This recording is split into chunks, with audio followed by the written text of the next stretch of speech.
महाराष्ट्रातील अवैध कॅफे शॉपवर कायमस्वरूपी बंदी घालावी आणि राज्यभर एक समान कठोर नियमावली लागू करावी, अशी मागणी पावसाळी अधिवेशन 2026 दरम्यान विधानभवन येथे शिवप्रतिष्ठान युवा हिंदुस्थानच्या वतीनं उपमुख्यमंत्री सुनेत्रा पवार यांची भेट घेऊन करण्यात आली।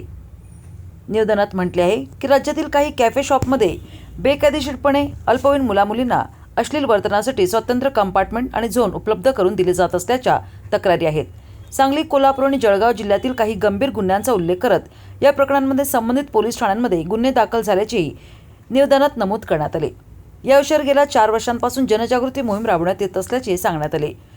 2024 मध्ये सांगलीतील काही कॅफेवर कारवाई करण्यात आली होती। तसेच 19 जून 2026 रोजी पोलीस प्रशासन तसेच प्रसारमाध्यमांच्या उपस्थितीत शहरातील अनेक कॅफेवर धाड टाकून बेकायदेशीर कंपार्टमेंट हटवण्यात आले। या कारवाई दरम्यान काही कॅफेमध्ये कॉन्डोम आणि गर्भनिरोधक गोळ्या आढळल्याचा दावा निवेदनात करण्यात आला असून 7 ते 8 कॅफे चालकांविरोधात गुन्हे दाखल झाल्याची माहिती देण्यात आली। यावेळी सांगली जिल्हाधिकाऱ्यांनी जाहीर केलेली 16 कलमी नियमावली संपूर्ण महाराष्ट्रात लागू करावी, तसेच राज्यातील सर्व अवैध कॅफे शॉपवर कायमस्वरूपी बंदी घालण्याची मागणी उपमुख्यमंत्री सुनेत्रा पवार यांच्याकडे करण्यात आली, अशी माहिती प्रतिष्ठान युवा हिंदुस्थानचे संस्थापक अध्यक्ष नितीन चौगुले यांनी दिली आहे।